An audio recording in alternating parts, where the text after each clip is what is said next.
कर्मचारियों के लिए बड़ी खुशखबरी। क्या जनवरी से ही बरसेंगे पैसे? जानें हर बड़ा अपडेट 8th पे कमीशन के बारे में।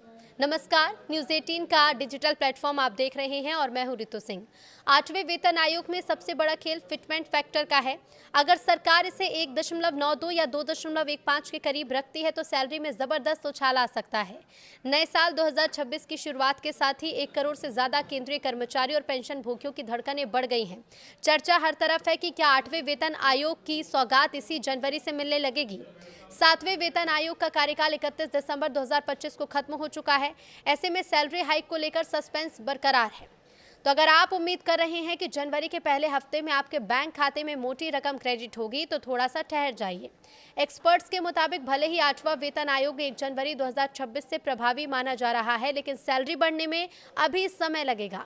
वजह है आयोग का गठन हो चुका है और पूर्व सुप्रीम कोर्ट जज रंजना प्रकाश देसाई इसकी अध्यक्षता कर रही हैं। आयोग को अपनी पूरी रिपोर्ट सौंपने के लिए करीब 18 महीने का समय दिया गया है। उम्मीद जताई जा रही है कि नई सैलरी स्लैब की आधिकारिक घोषणा 2026 के आखिर या 2027 की शुरुआत तक हो सकती है। लेकिन एरियर का क्या गणित है?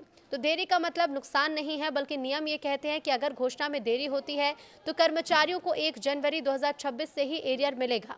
मान लीजिए अगर आयोग 2027 में लागू होता है तो आपको पिछला पूरा पैसा एकमुश्त मिलेगा। हालांकि याद रहे कि एरियर पूरी तरह से टैक्स के दायरे में आएगा। 8वें वेतन आयोग में सबसे बड़ा खेल क्या है? तो ये खेल फिटमेंट फैक्टर का है। अगर सरकार इसे 1.92 या 2.15 के करीब रखती है तो सैलरी में जबरदस्त उछाल आएगा।